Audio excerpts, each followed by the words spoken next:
Okay, so we will continue on. So again, going back to where we are. So that's numeric response with categorical predictors, and now we're moving into analyzing data with categorical responses, okay?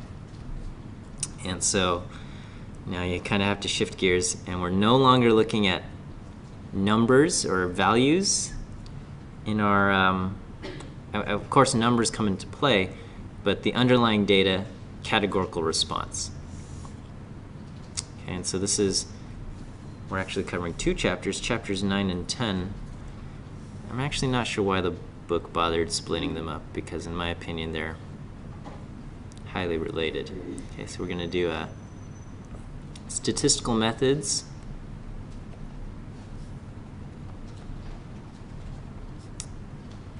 for categorical data.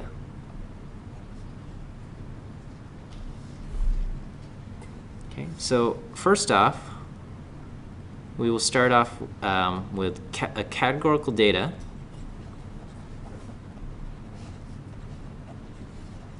Okay, with no predictors. Okay, so basically we're just doing inference on one single categorical variable.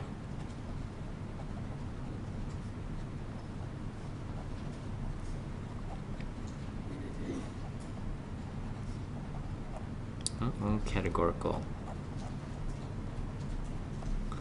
variable. Okay, so for example, you could just survey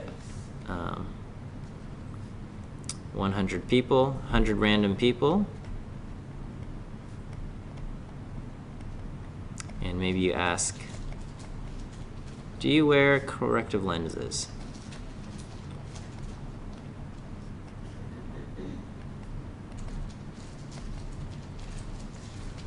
Okay, so glasses, contacts, etc. I don't know what's in the etc. Monocles. Yeah, that would count as glasses, so yeah. Okay, anyway, so do you wear corrective lenses? And so maybe, I have no idea. What percentage of people wear corrective lenses these days? Depends on age. Yeah, okay, so 100 random people of all ages. 60, 40. 65, 40, I don't know. We'll just make up a number here. I'll say 58. I have no idea. I'm completely making this up. So 58 people say yes. Oh, out of 100,000 people? No, out of 100. Out of 100. Oh, okay. So 58 people say yes. So that gives me sample proportion p hat of 58 over 100, 0.58. Okay?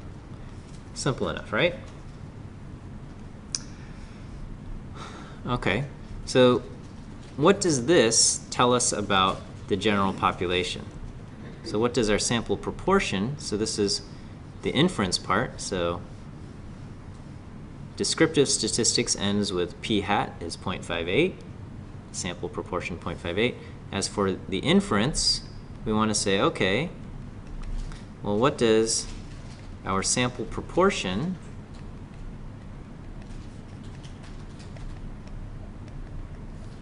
say about the general population?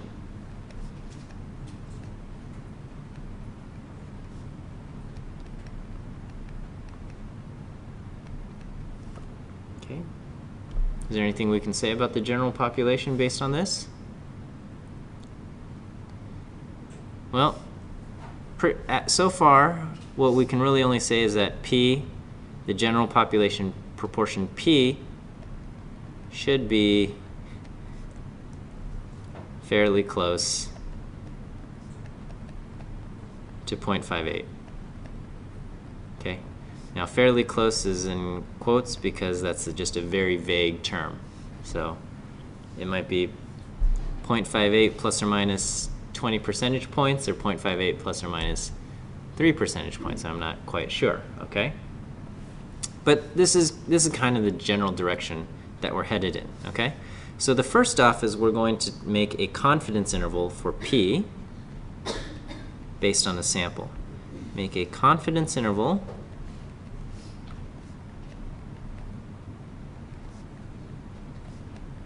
for P based on a sample.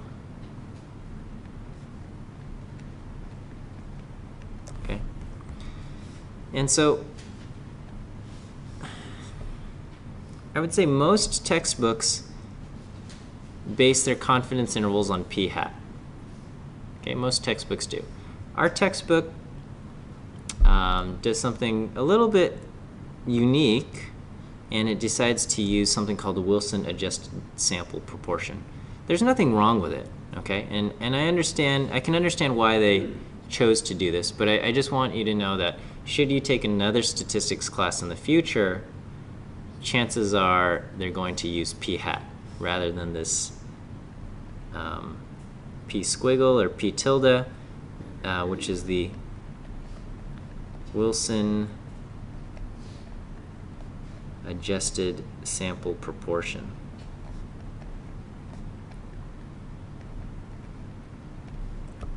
Okay, and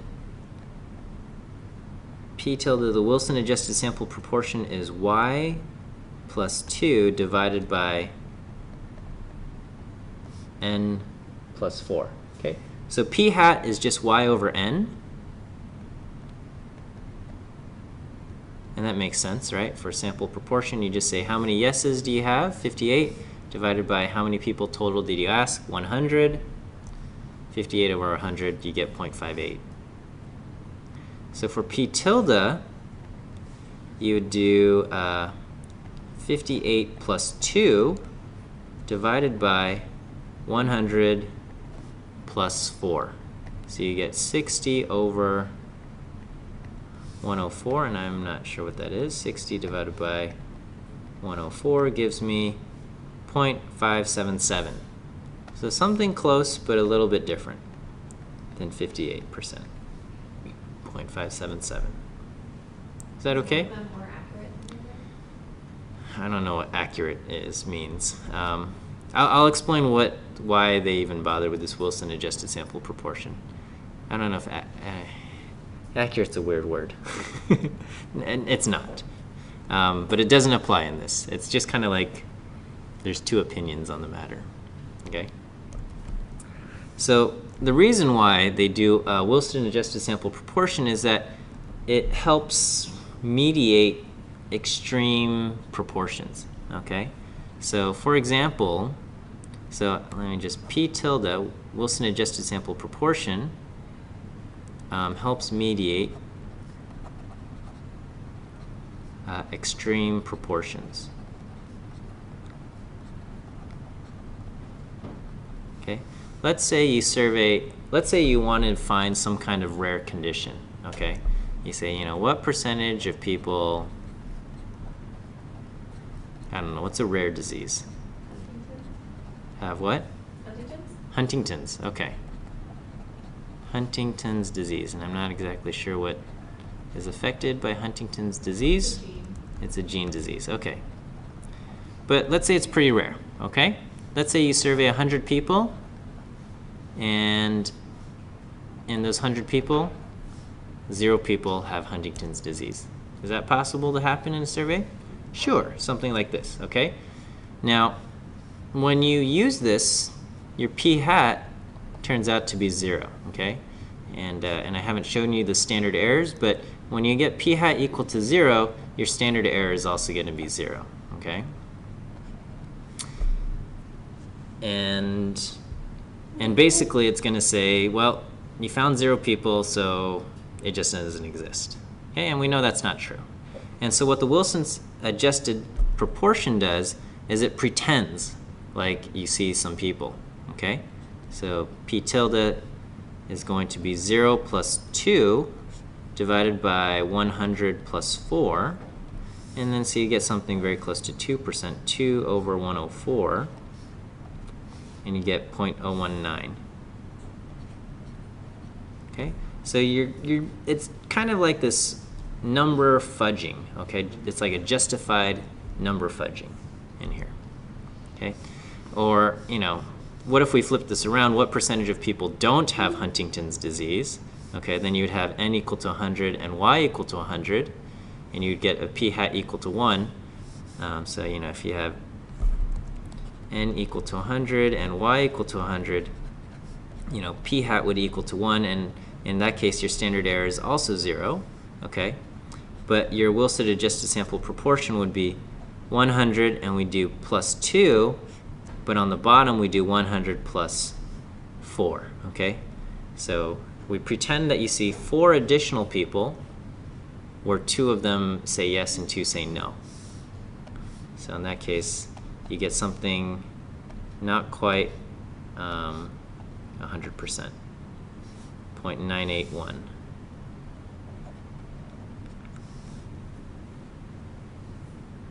Okay, and so that's why the book chooses to use p tilde. It's just to avoid situations where you get y equal to 0 or y equal to 100, and you get these extreme values that are difficult to deal with, okay? And even when you have something like y equals 1 out of 100, it's going to kind of underestimate your standard error because it's going to be so extreme. So this fudges the numbers a little bit. There's a mathematical justification to it. You know, not everybody feels that it's necessary, okay? And people might say, well, if you surveyed 100 people and you got 0 yeses, then you need to get more people surveyed, okay? But that's what we have. Okay, so anyway, we can make a 95, we'll say a 95% confidence interval.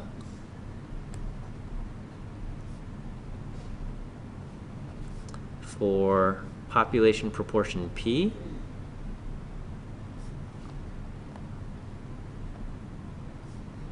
Based on P tilde. Okay, and it looks like this. P tilde plus or minus 1.96 times the standard error. And the standard error is the square root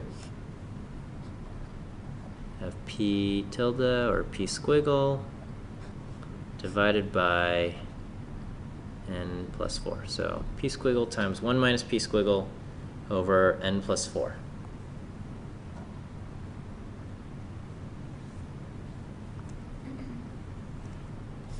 So what did I say? I said we had y equals 58 glasses wearers, or glasses and contacts wearers, and n equal to 100. So what can we say about the proportion in the population that wears glasses or contacts? Okay, well, P tilde is going to be 58 plus 2 over 100 plus 4. I already forgot. I know I did this already. 60 divided by 104. 0.577. So I have 0.577 plus or minus 1.96 times the square root of 0.577 times 1 minus 0.577 over 100 plus 4.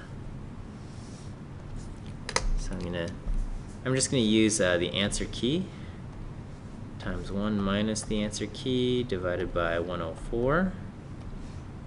Take the square root of this thing, multiply by 1.96, and I get 0.09495, so 0.095 pretty much. So 0.577 plus or minus 0.095. So this is just like a confidence interval, except we're dealing with proportions.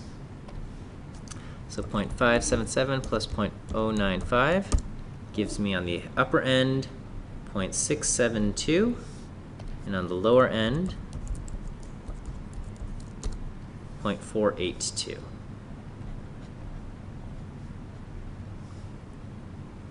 And I would make some statement like I am 95% confident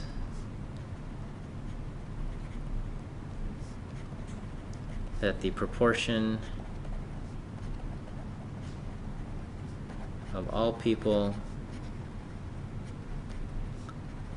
who wear lenses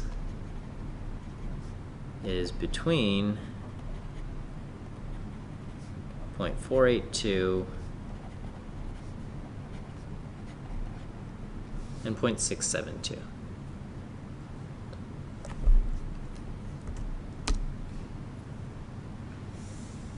Okay, so for a 95% confidence interval, you just need to know this. Okay. Now, technically, we could make different level confidence intervals, but choosing a different confidence level actually requires us to change how we calculate our Wilson adjusted sample proportion, and I don't feel like getting into that, so we're just going to say our Wilson adjusted sample proportion is this, and we're just going to stick with the 95% confidence interval, because that's the most common choice anyway. Okay. Yeah, technically the Wilson adjusted sample proportion is plus 1.96 plus 1.96 squared on the bottom, but that's close enough to 2 and 4 that we treat it as such. Okay. So again, our textbook, I feel, is fairly unique. I haven't seen other intro textbooks that use the Wilson adjusted sample proportion. It's not wrong. It's actually very valid and very correct, just a little bit uncommon in practice. Okay, so that is going back, oops, shoot.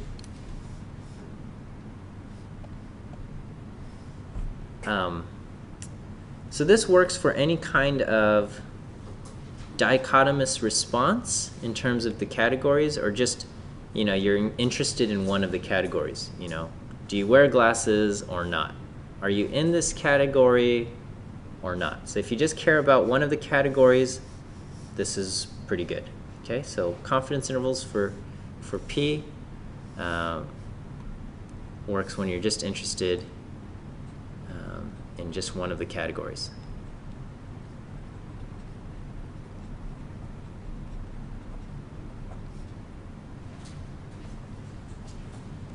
Oh, here's a good question I should ask. Okay, so based on this confidence interval, do we have evidence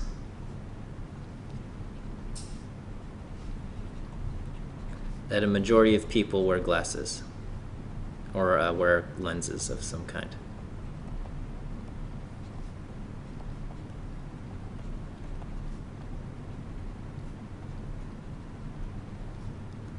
Or lenses of some kind.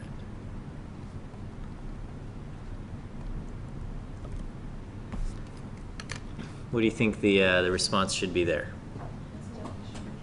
What is a majority? Yeah. I would say over 50, yeah.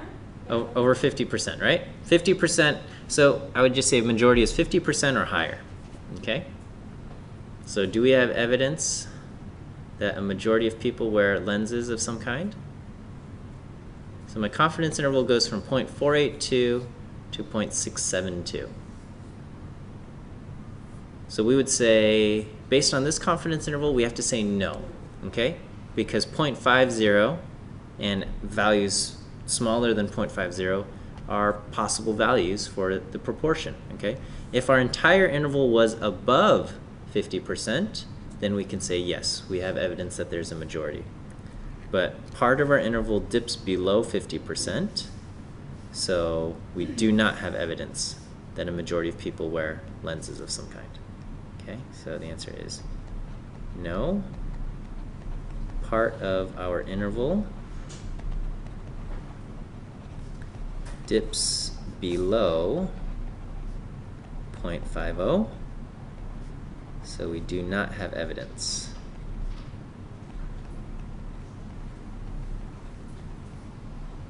that a majority wear lenses.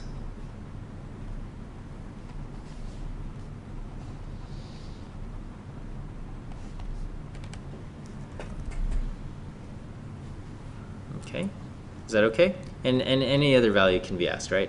Do we have evidence that the proportion is not 70%? Yes. Okay, if you have more than 2 categories,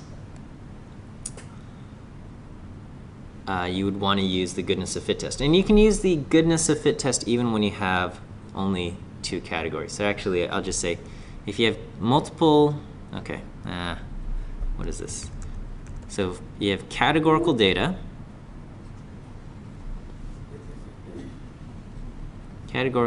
and here, yeah, let's just say you have, again, just one categorical variable,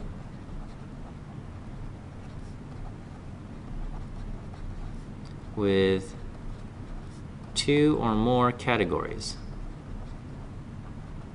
Okay. No predictors.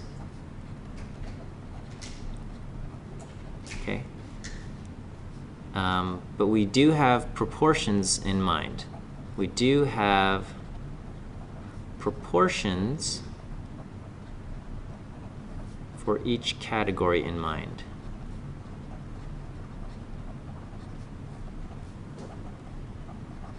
Okay, so in this case we would use the chi. It looks like an X, but it's the Greek letter for X, chi. Chi-squared goodness of fit test.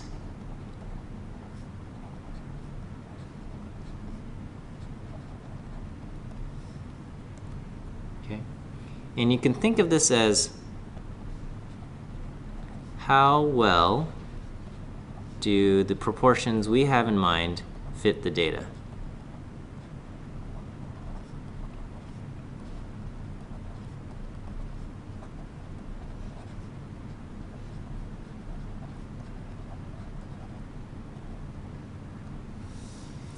Okay, so it could also be called the, I don't know, how well does the wellness of fit, but then wellness takes on a different meaning, right? Like wellness is about your health.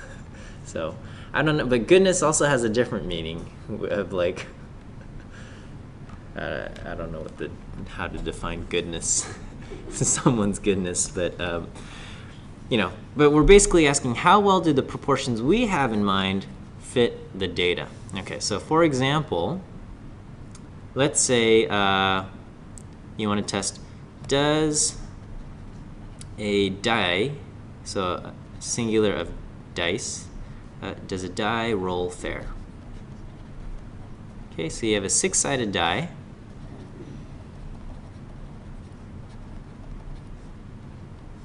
So if it's fair, each side should show up equally often, right? So in this case, the proportions we have in mind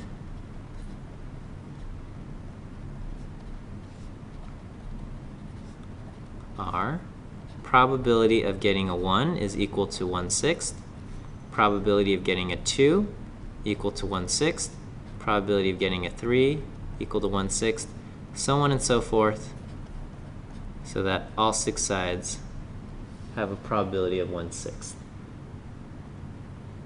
Okay, and this would actually be our null hypothesis in a chi-square test.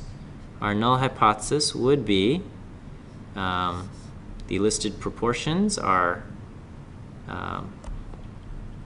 correct, or I should say the listed proportions, I guess, generate our data. Our data come from a distribution with such proportions, however you want to specify it. Does this not make sense? You don't like the wording? Okay. What data? Okay, I guess, how do I want to phrase this? Okay, so the random variable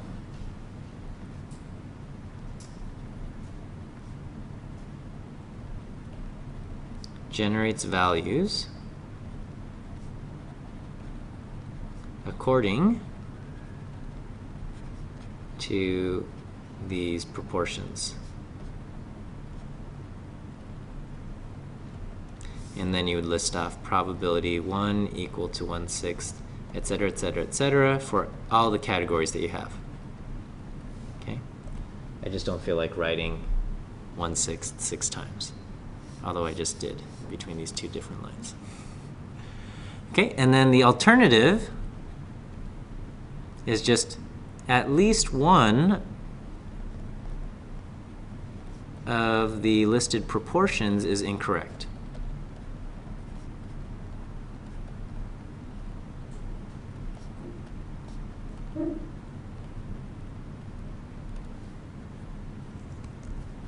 Okay?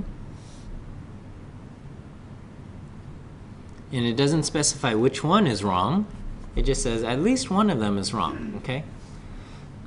Now, if all proportions have to add up to 1, if one of them is wrong, that it implies that some other thing is wrong. But it doesn't. This alternative thing, it just specifies that at least one. Okay? And so here's the thing: is that if you have more than 2 categories. Okay, so if you have more than 2 categories, the alternative will always be non-directional.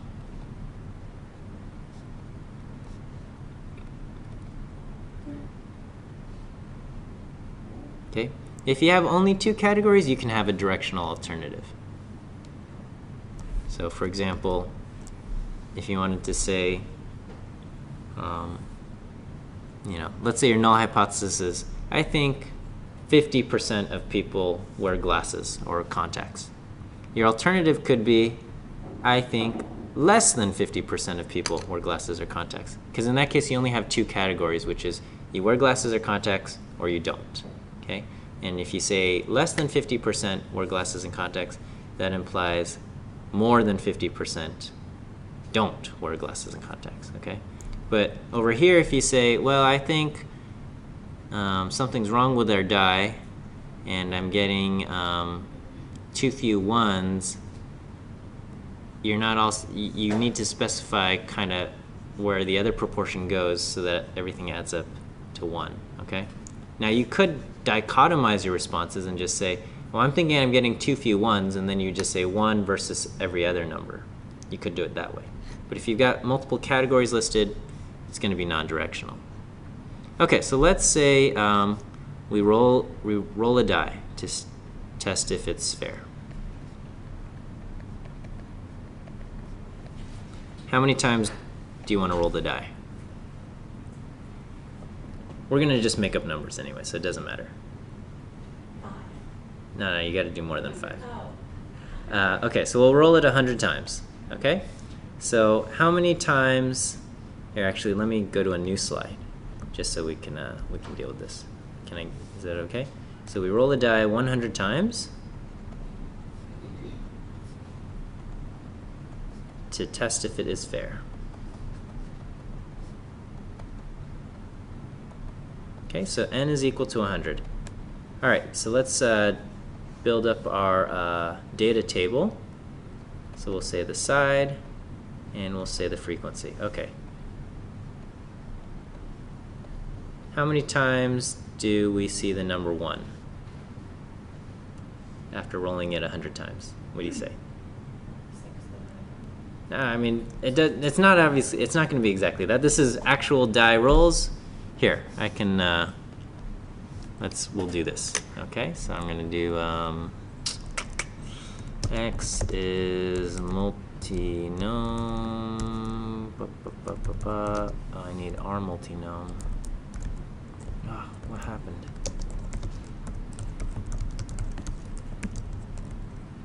And we'll say P 106 6 times. Huh? How do I do R multinom? N size probability. Okay.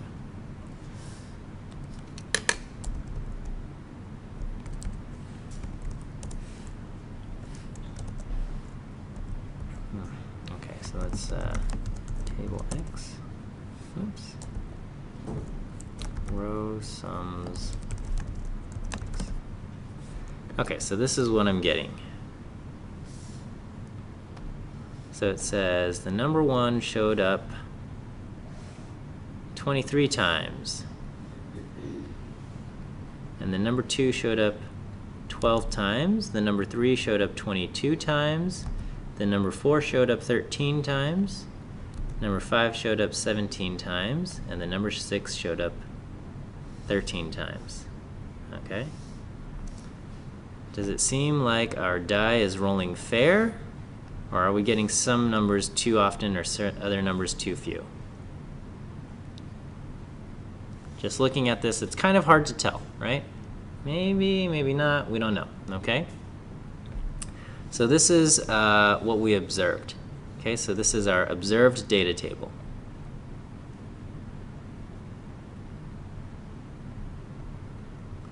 Okay. Now, our null hypothesis was that, probability of getting a 1 is 1/6, probability of getting a 2 is 1/6, etc., etc., etc. Okay, so if the null hypothesis is true, what would we expect our data table to look like?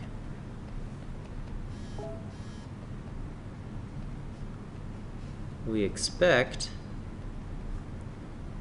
data to be what? So 1, 2, 3, 4, 5, 6. Well, we expect each of them to show up, and it's going to feel weird putting a decimal here, but we expect each one to show up 16.67 times, which is 100 divided by 6. Okay, now of course, that would never happen in real life, but this is what we would expect. Is that okay? So this is my observed data table up here and my expected data table down here. Okay? And so the chi-squared statistic is calculated as observed minus expected quantity squared over expected.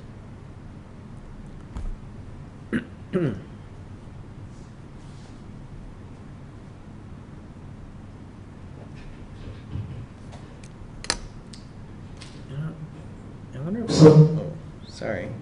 I wonder if something's wrong with the microphone itself. I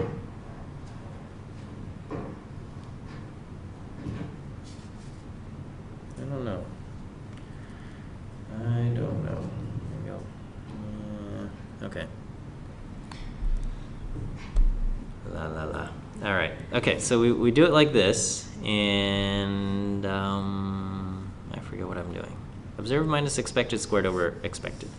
Okay, so I take each value. So for every single category, I've got to calculate this, and I'm going to add them up. So I'm sorry, I forgot the summation sign.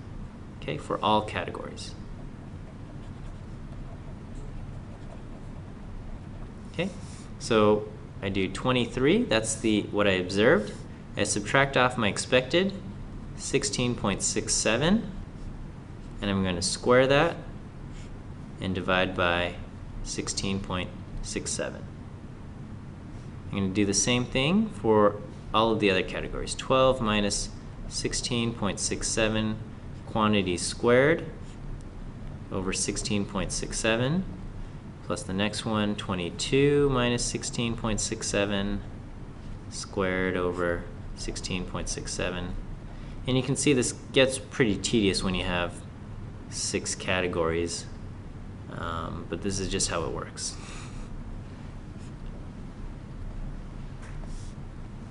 So you just have to do this for every single category.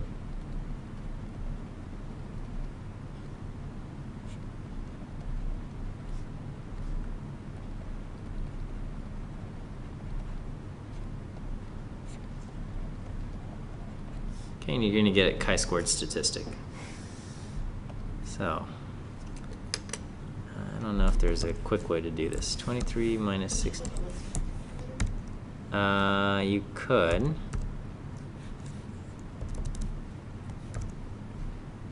Now I guess everything has, in our case, everything has a common denominator. This is not always necessarily the case. You might have different values over here, but in our case we do. And actually I kind of feel like cheating using R here. And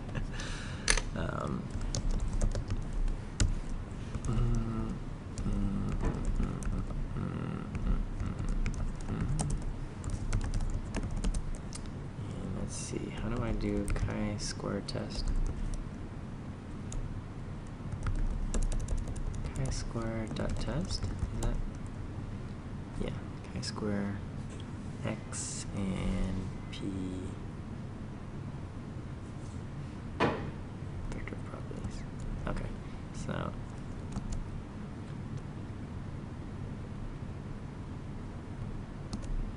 so I'm gonna do chi-square cell.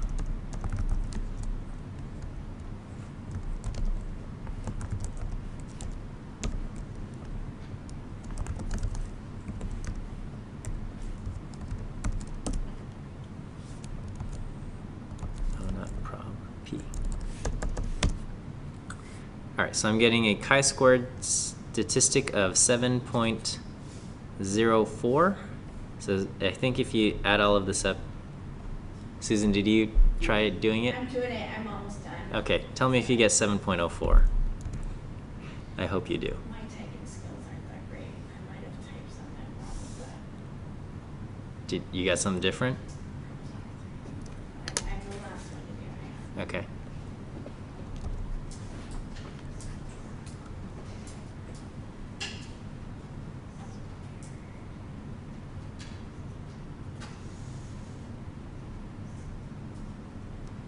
Okay, well anyway, let's just say our statistic is 7.04, okay? You can do it, but I don't feel like it. I'm getting lazy here. It's okay. Okay, so let's just say the number adds up to be 7.04, okay? So what we're going to do is we're going to take this number and look it up in the chi-squared table, okay? Now the chi-squared table, like the t-table, has a degrees of freedom number, okay? And so our degrees of freedom is equal to the number of categories minus 1. Okay, so in our case, we have 6 categories minus 1. We have 5 degrees of freedom. So I'm going to look up my test statistic 7.04 and look it up in the chi-square table with 5 degrees of freedom. Is that okay? Should be 7.02. Okay, that's perfectly good enough. Okay, so I think R probably just keeps more decimals in here. It's probably using 16.666667 rather than 16.67. So you got 7.02. That's great. I'm glad it worked out. I can I can show you the command to do an R if you're interested, but I don't have like a lab on it or something. Okay, so the chi-squared table, we're going to look at 5 degrees of freedom, and we're looking at 7.04, which is smaller than our first value here, 7.29. Okay, so we get a tail area greater than 20%. Okay, is that all right with you guys? Tail area greater than 20%. And so here it says column headings are non-directional p-values. So in our case, we have a non-directional alternative, so our tail area is our p-value. So my p-value will be greater than 20%. Yes? I don't see where you got the 20. Okay, so if I go to 5 degrees of freedom. So 5 degrees of freedom on the chi-squared table. Oh, sorry. Yeah. No. We've got so many tables. Sorry, babe. Okay. So we got 5 degrees of freedom. We're looking up 7.04. We see that 7.04 is smaller than 7.29. So our tail area is going to be greater than 20%.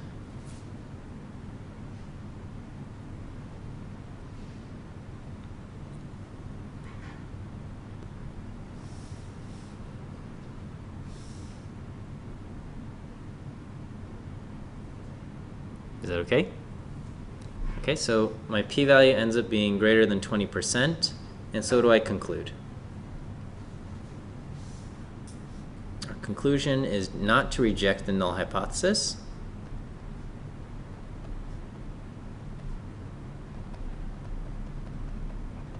And we would say we do not have evidence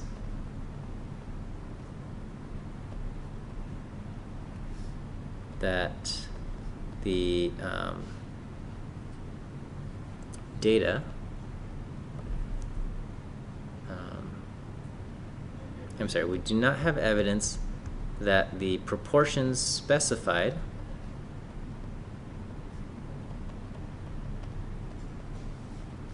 do not fit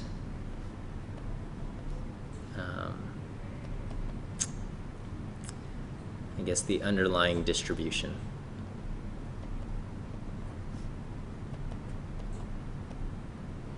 How did you get that? How did I get what? How did you get, like, how do you know not to reject? So our p-value is greater than 20%. So, you know, assuming alpha is 5% or something, I mean, you don't want a p-value bigger than 10%, I would say. Maybe 15% if you're feeling risky, but definitely, I mean, alpha 20% is like super risky. But anyway, we're getting a p-value greater than 20%, so we would not reject the null hypothesis. And in that case, we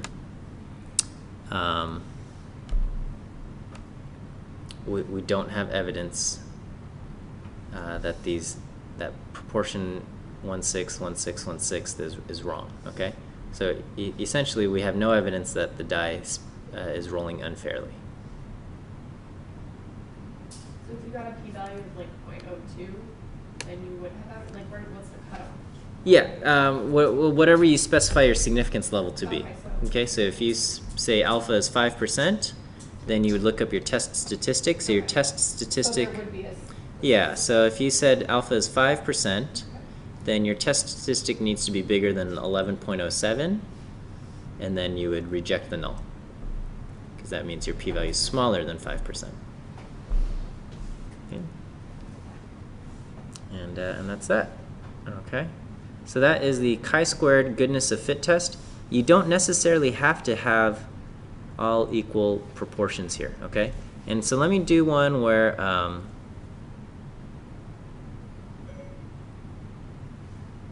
let's see.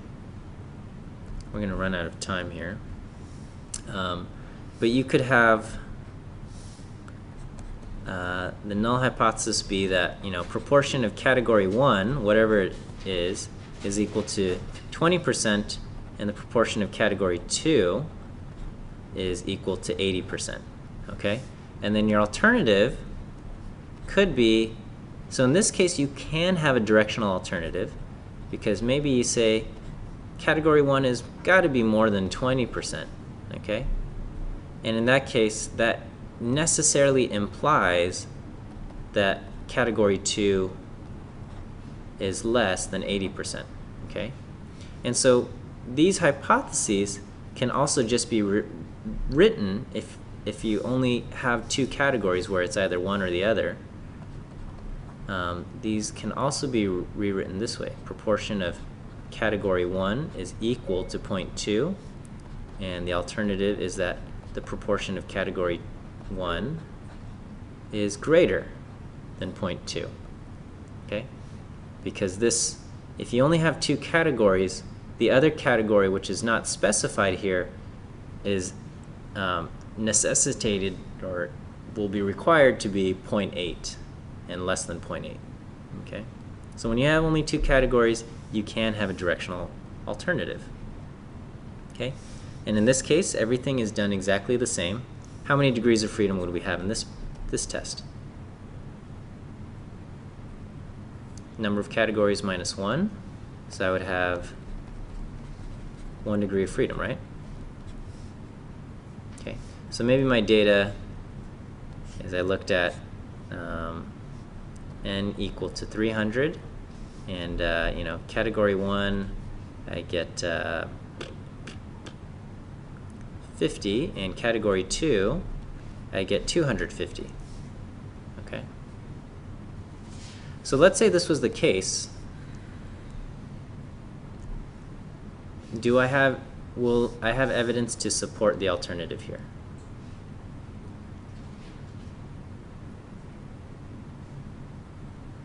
Okay. So remember, whenever you have a directional alternative, you should check for directionality, okay? So anytime you have a directional alternative,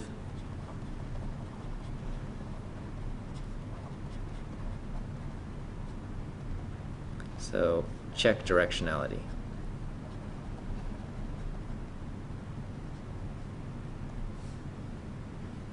Okay.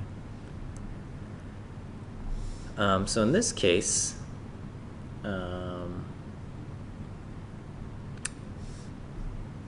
you know, if proportion category 1,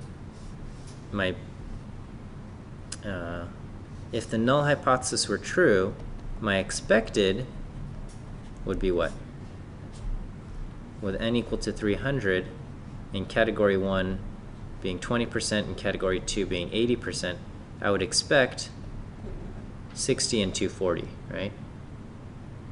This is my expected and this is the observed.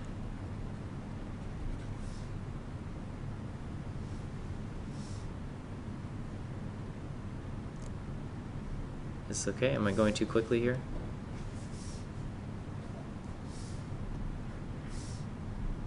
I'm not sure why did you, how would you assume, like, that PR of category 1 is greater than 0.2? Why did you pick that? I don't know, I'm here. This is against the rules of writing problems, but I'm going to write it up after the fact here. Let's say you don't have, like, if you were just doing it based on, like, yeah, let's say, you know, we have a 5-sided die, okay, and one side is winner, okay, and I don't know, you play 300 times. Okay, and the outcomes are shown in the observed table, okay, and then we could ask, do we have evidence that the die has been manipulated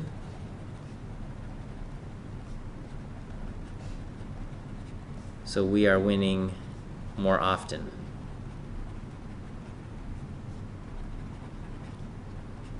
Okay, so in this case, category 1 would be winning, and if the null hypothesis is true, the probability of winning should be 20%, right? And then the alternative would be that the probability of winning is greater than 20%, okay? But if our observed data is getting that we're getting 50 wins out of 300, and under the null hypothesis we would expect to win 60 times, then in this case we have no data to support the alternative, right? So we don't have to continue on with the test. We would just say our data doesn't support the directionality.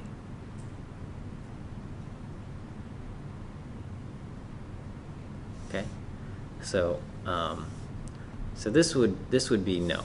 The answer here would be no. Okay, 50 is less than 60, which is what we expect. On the other hand, we could ask the same question: do we have evidence that the die has been manipulated? Has it been manipulated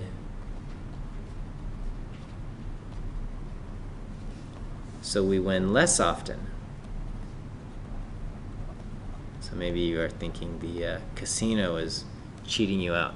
I don't even know what a 5-sided die looks like. Is there such a thing? Does it exist?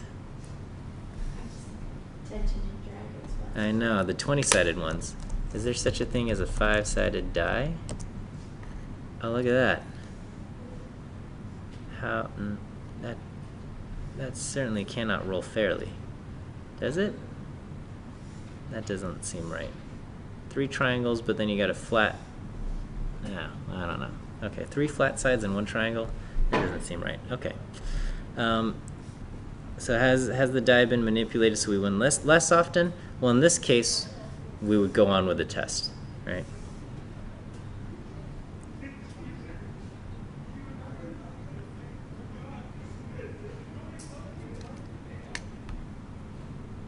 Do you want me to carry on the test, or you guys get the picture here?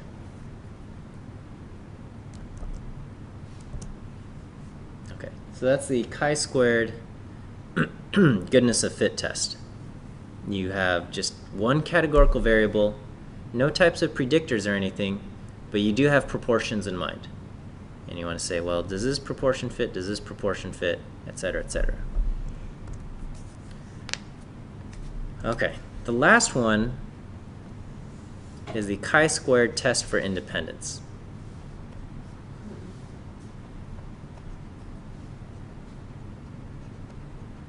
Okay, and so here we are testing if there is a relationship between two categorical variables.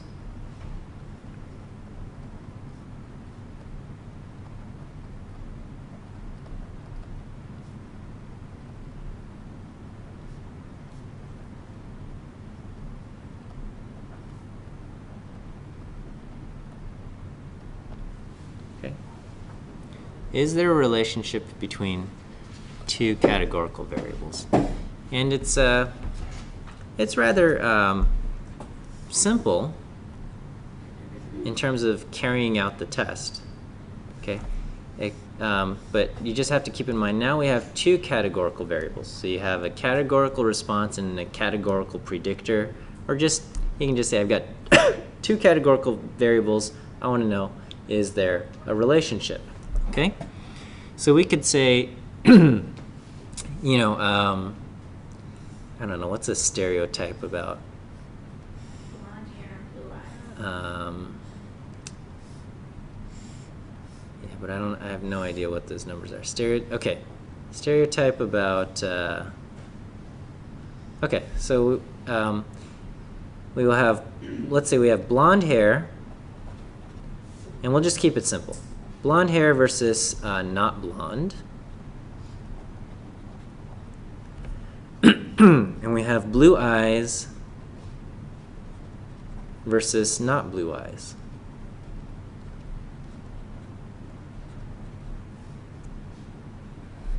And we want to know, is there a relationship between blonde hair and blue eyes? Okay, so this is, so I know there's many other hair colors and many other eye colors, but just for simplicity, we're going to just say blonde hair and not blonde, blue eyes and not blue. Okay.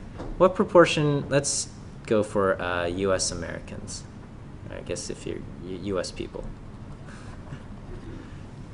Whether they self-identify as Americans or not, but if they live in the United States, they will be counted. Let's say we get a random sample of 200 people, okay? I don't know.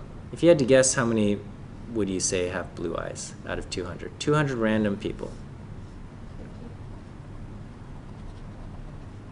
Okay. That feels kind of high, but we'll use it. 50. So that means 150 people don't have blue eyes. Okay? And out of the blonde hair, 200 people total, how many have blonde hair? Let's say 40. I don't know. Making these numbers up. I have no idea. Okay? I guess I could look this up, but... Well, it also depends on Huh? like natural blonde hair versus Yeah. manipulated blonde. Manipulated. Okay, yeah, that's a good question, right? Okay, well, anyway, it doesn't matter. Let's just say this is what we get. All right, and out of out of the 50 people, how many do you think have blonde hair and blue eyes? It can't be bigger than 40. So we'll say, I will say 35. Who knows? Okay, and I'm just making up numbers here. Okay, so don't hold me to this. So this is what we observed. Okay, and we want to know, does this provide evidence that blonde hair and blue eyes are connected in some manner? Maybe, maybe not. Okay. So if so our null hypothesis is going to be blonde hair, blue eyes are independent.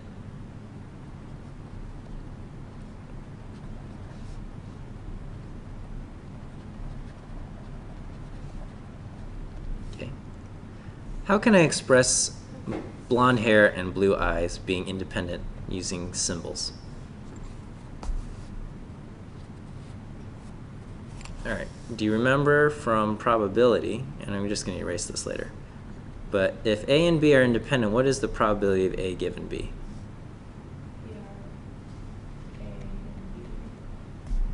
So PR of A given B would, okay, all right, is PR A and B divided by PR B.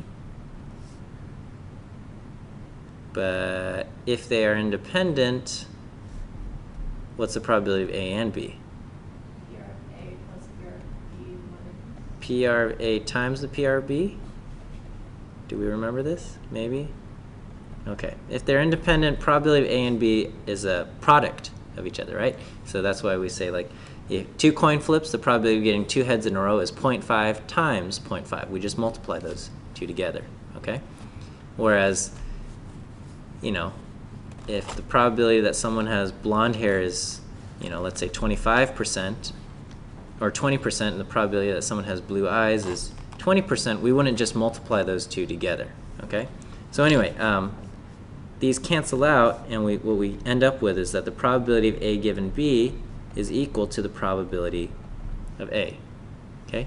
And we can also say probability of A given not B, or B complement, is equal to the probability of A.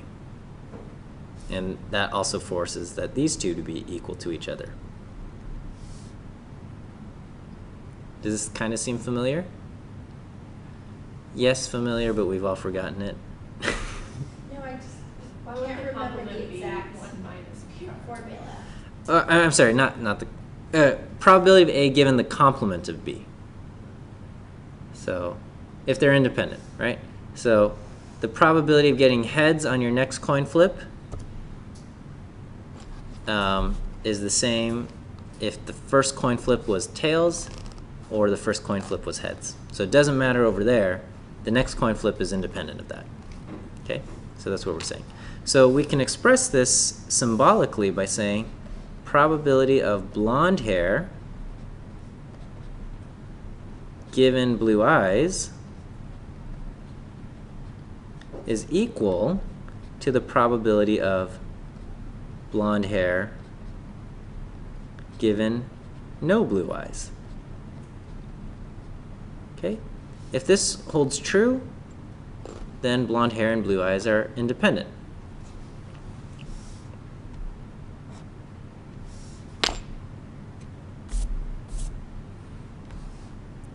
And then the alternative would be they are not independent, or this would be that would be the non-directional one. But we can probably go directional here, and we would say what? Probability of blonde hair given blue eyes is greater than probability of blonde hair given no blue eyes, right? Or if you wanted to say the other way around, blue eye, you know, whatever you want to say. So we'll say blonde hair. So if we know somebody has blue eyes, that increases the probability that they have blonde hair, I think. We would agree? So blonde given no blue. Okay, so I'm going to use a greater than sign to make it directional. Okay, so if they were independent, let's talk about what we would get in our expected table. Okay.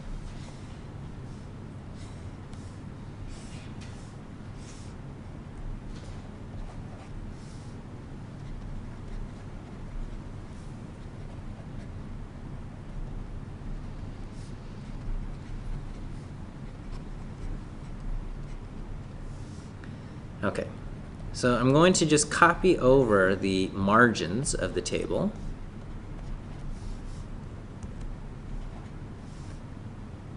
Okay. And let's just talk about this one cell over here. Okay? So overall, 50 out of 200 people have blue eyes, okay?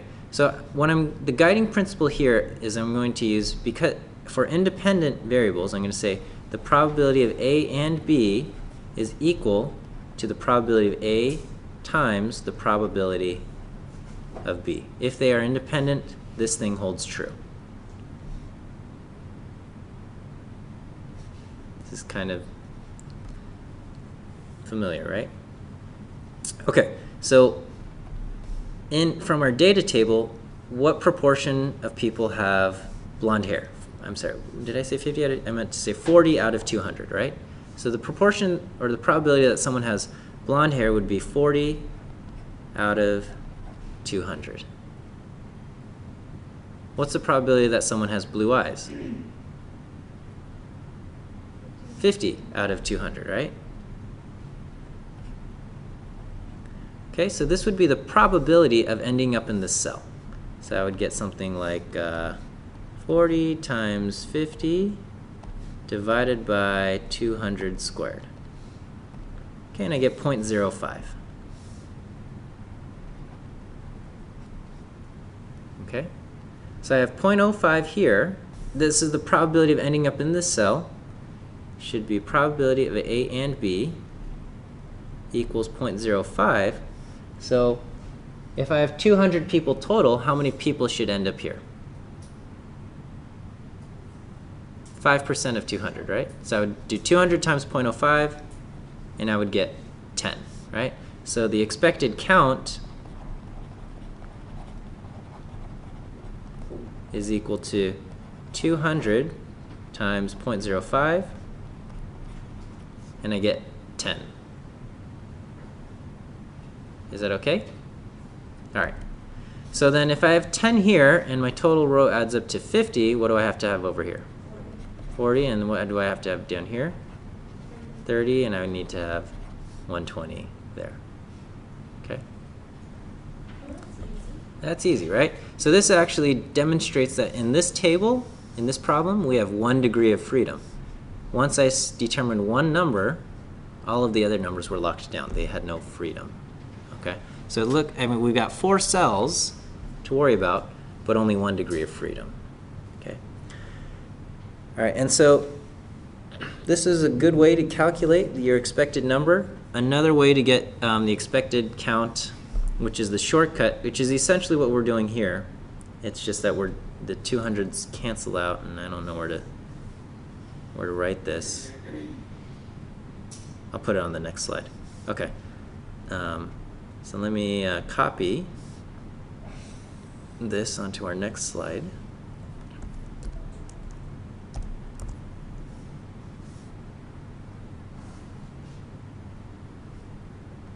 Okay, so shortcut for expected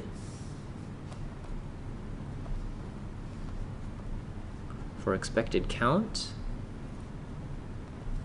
is row total over times column total divided by grand total. Okay, which is essentially what we did earlier. Okay, it's just that we divided by the grand total and then multiplied by the grand total, and so those essentially canceled out. All right, and then so now we're going to calculate our chi-squared statistic. So chi-squared statistic is still the sum of observed minus expected, quantity squared over expected for all interior cells. Okay. So we would do, what do we observe? We saw 35 people with blonde hair and blue eyes. We would expect 10 people if it was independent, and we would divide by the number we expect, 10, and we go through and we do this for all of them. 15 minus 40 squared over 40, and 5 minus 30. I guess it doesn't matter because you're squaring, so the negative difference becomes positive, plus 145 minus 120 squared over 120. Okay, 4 cells, I know it feels like a lot, but the numerators all end up being 25 squared. Okay, when you have 1 degree of freedom, all the numerators end up being the same. That's just a neat little property. So I get 25 squared over 10, 25 squared over 40, 25 squared over 30, and 25 squared over 120. So what do we get? 625 over 10 plus 625 over 40 plus 625 over 30 plus 625 over 120. I get, oh my goodness, is that for real? I get a huge number, 104.17. I was not expecting the number to be that big. But that's very big for a chi-squared statistic.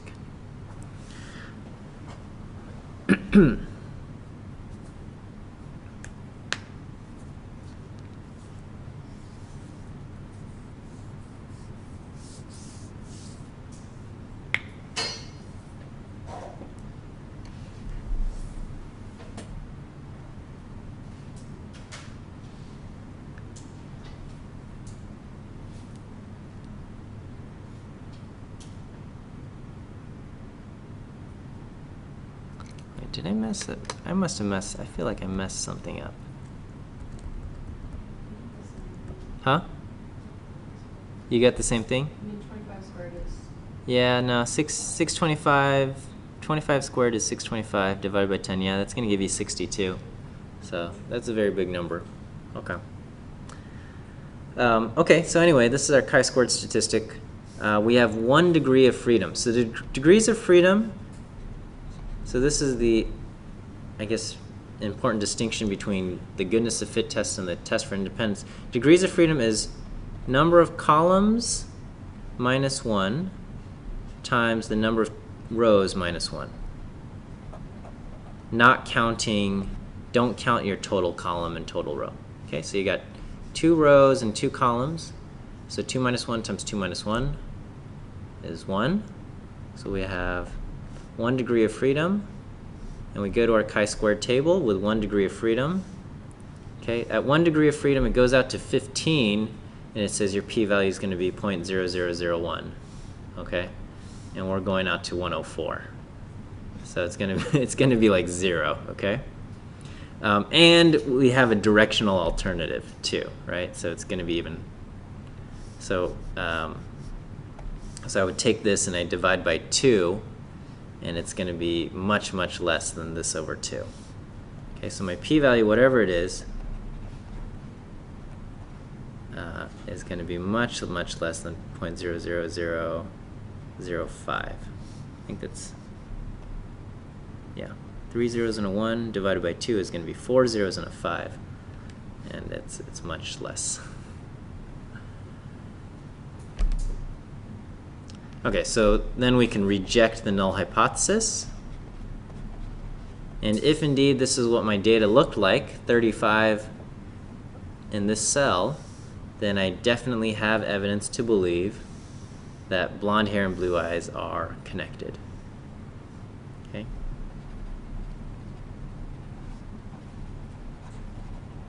We have evidence that blonde hair, blue eyes, connected.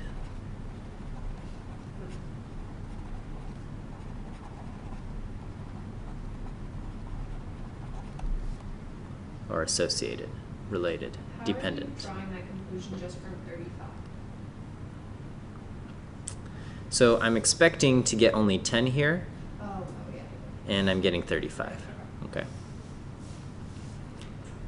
Well, and it's not that I'm just getting 35, but we ran through the statistical test. Okay. So, you know, if they were independent and we had a total of 50 people with blue eyes and a total of 40 people with blonde hair, I would expect only 10 people to have both. But that's not what we're getting.